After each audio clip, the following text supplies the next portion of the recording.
sguardi indifferenti si perdono nel vuoto, ciascuno ha le sue idee, la regola del gioco ed ignorare l'altro,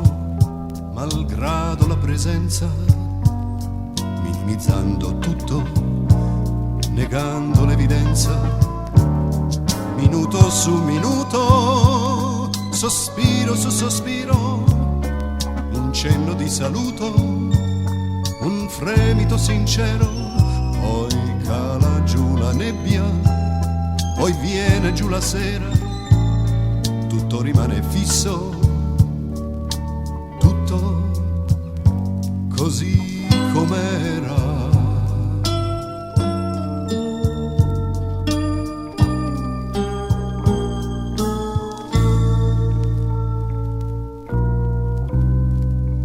Il ghiaccio tra noi due congela il sentimento, so che vorresti dire quello che io non sento,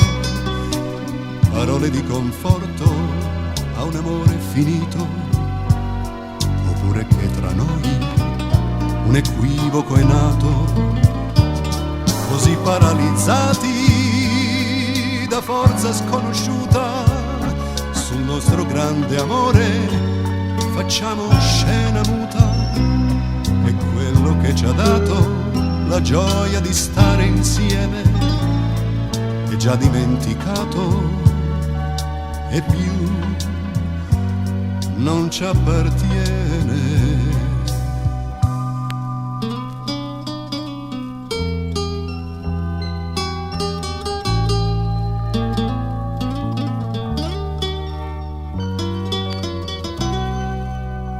Così squallidamente, che peggio non potrebbe, ognuno di noi due raccoglie le sue rabbie e come due randagi senza nessun padrone varchiamo indifferenti la soglia del portone per direzioni opposte,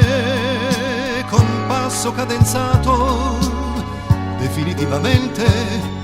chiudiamo col passato e quello che rimane di questa nostra storia, e paradossalmente,